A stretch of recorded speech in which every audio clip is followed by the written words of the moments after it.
이른 아침 예수님이 갈릴리 바다를 찾으셨습니다. 그리고 많은 사람들에게 또 하나님의 말씀을 전하시는 겁니다.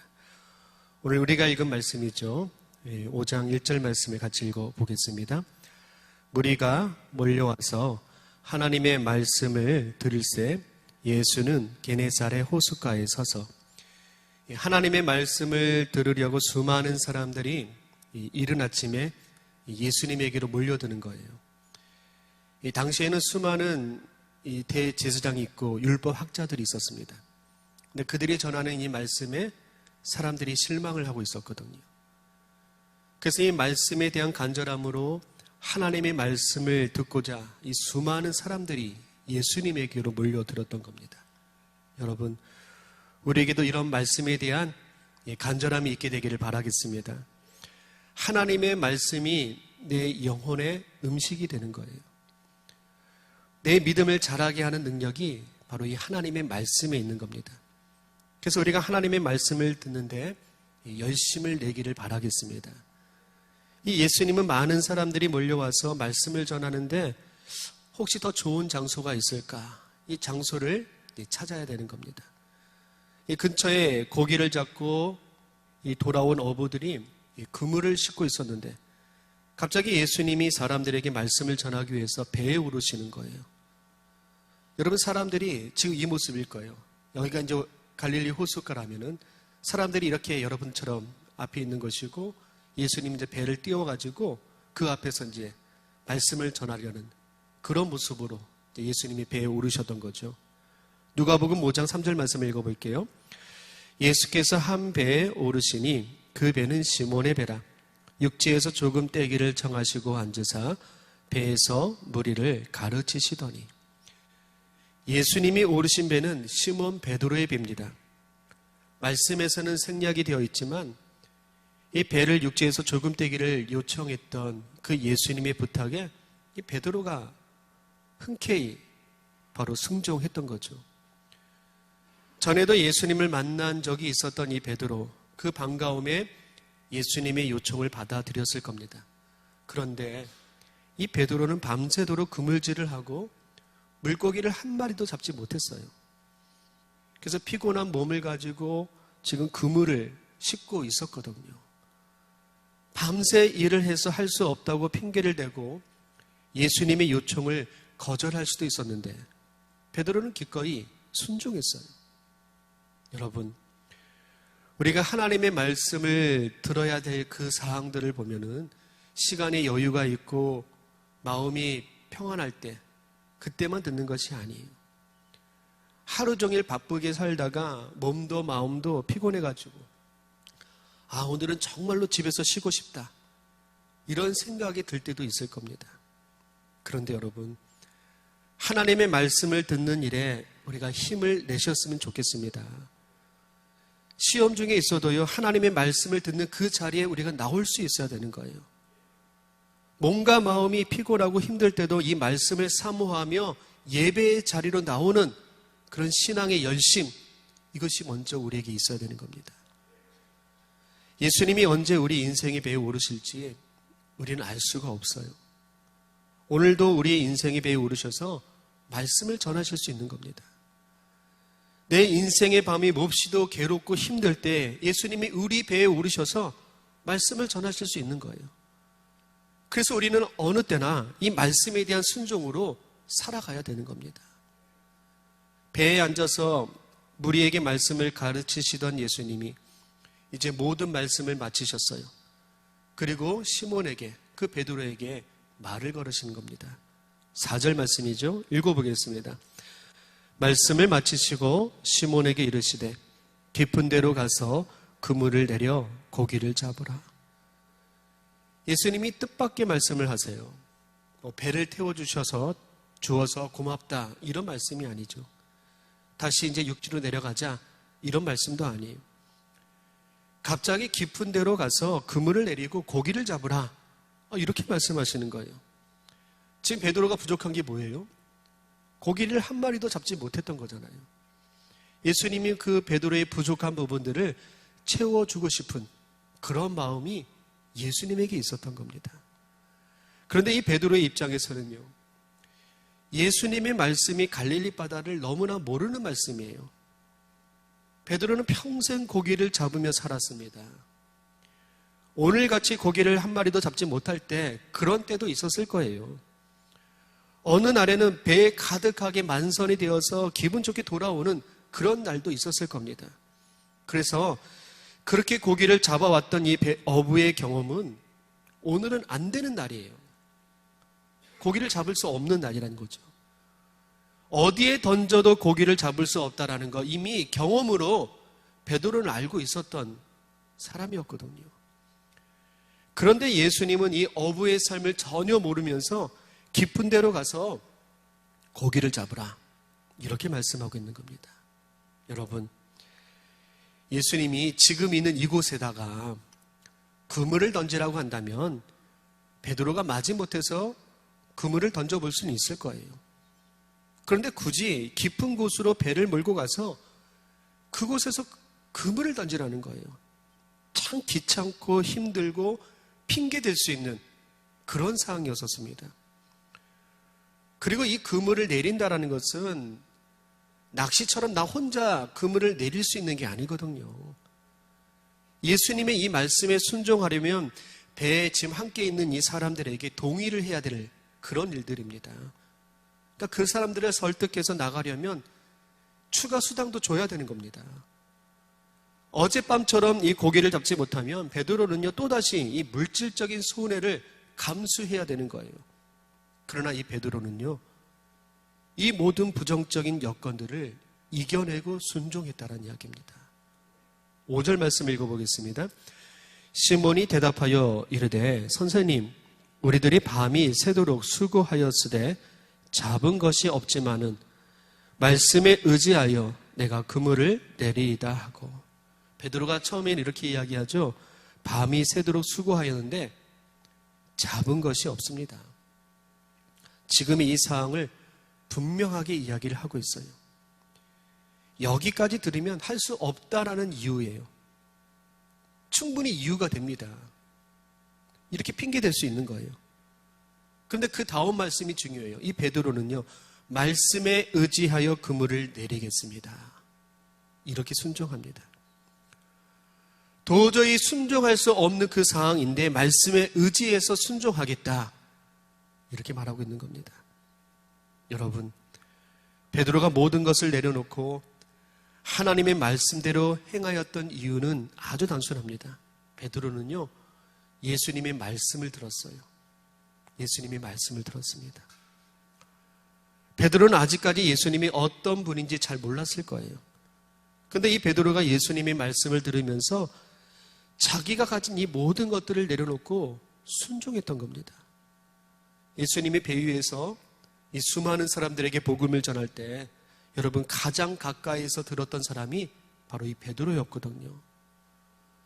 밤새도록 그물질을 해서 피곤했지만 주님의 그 말씀이 베드로의 이 마음에 사로잡았던 겁니다. 예수님의 그 말씀이 베드로의 마음을 붙잡았던 거예요. 베드로가 믿음이 생긴 거죠. 여러분, 우리에게 이 믿음이 있기를 축복합니다. 우리의 가정에 이 믿음이 있게 되기를 축복합니다. 여러분, 믿음은요 주님의 말씀을 들으면서 생기는 거예요. 예수님의 말씀을 들을 때 베드로에게 믿음이 생긴 겁니다. 여러분, 우리가 말씀을 들을 때마다 새로운 믿음이 생겨날 수 있게 되기를 축복합니다.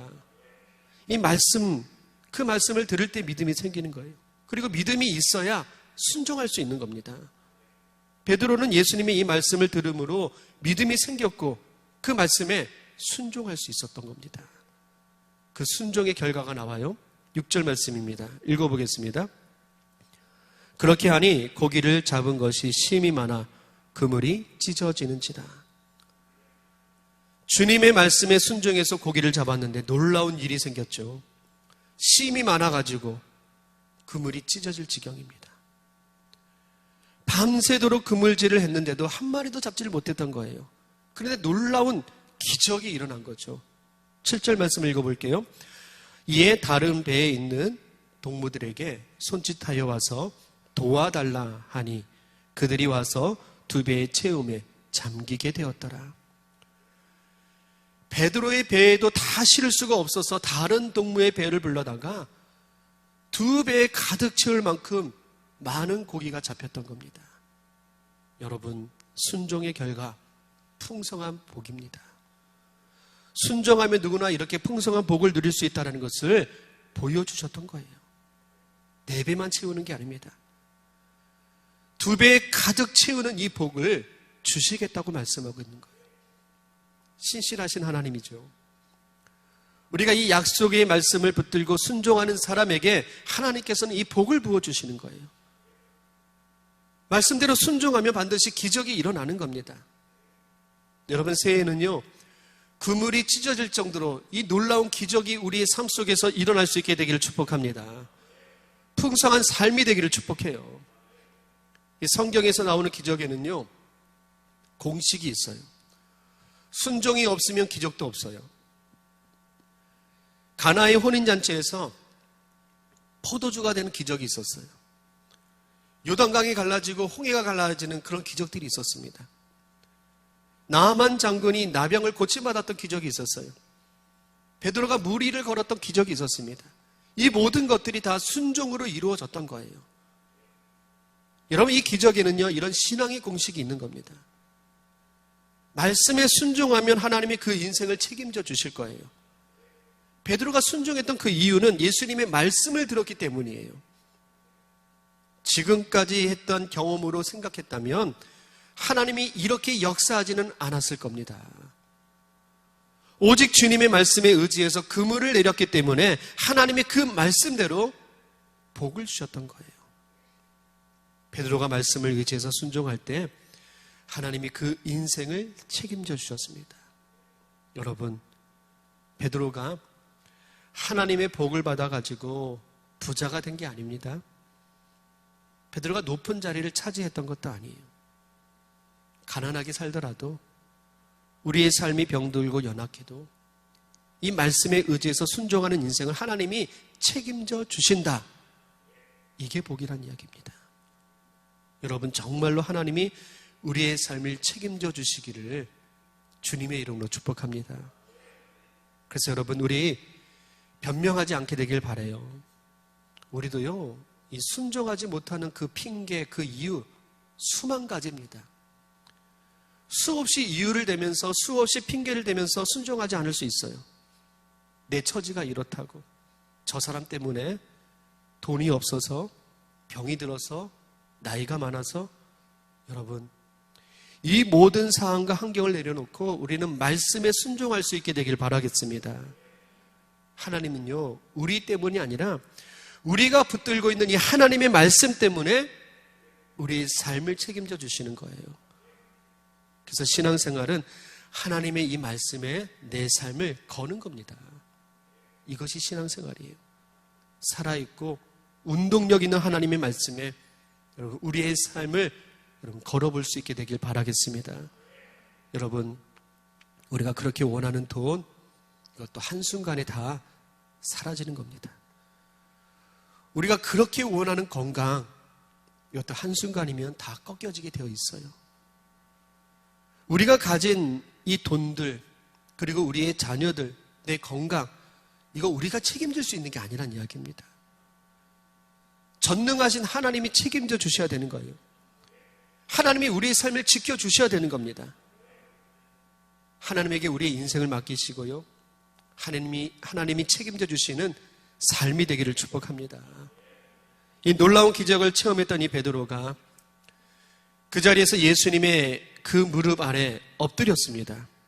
8절 앞부분이 이렇게 되어 있습니다. 시몬 베드로가 이를 보고 예수의 무릎 아래에 엎드려 자기의 모든 자존심을 내려놓고 주님을 높이고 있는 거예요. 베드로는 예수님 앞에서 모든 것을 내려놓았어요. 그리고 이렇게 고백합니다. 그 다음 말씀이죠. 주여, 이르되 주여, 나를 떠나소서, 나는 죄인이로소이다 하니.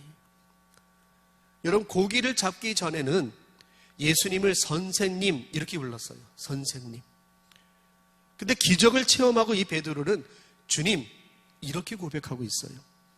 베드로가 예수님이 누구인지를 알게 된 겁니다. 선생님이 아니라 주님이신 거예요. 내 인생의 주님이셨던 거예요. 이것을 고백하고 있는 거예요. 그리고 베드로는 주님 앞에서 죄인이라고 고백합니다. 내가 죄인이라는 것을 알았던 겁니다.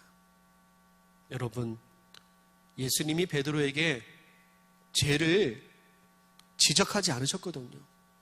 너가 이런 죄가 있다, 이렇게 말씀하지 않으셨어요. 근데 이 베드로가 자기 인생이 죄로 가득한 인생이라는 것을 깨달았던 겁니다. 여러분, 어두운 곳에 있으면은요, 내 옷이 얼룩져 있어도요, 이거 잘 몰라요. 밝은 곳에서 봐야지, 아, 내 옷이 더러워졌구나, 이걸 알 수가 있는 겁니다. 제약된 세상에서 내가 죄인이라는 것을 깨닫는 거, 이거 어려운 일입니다.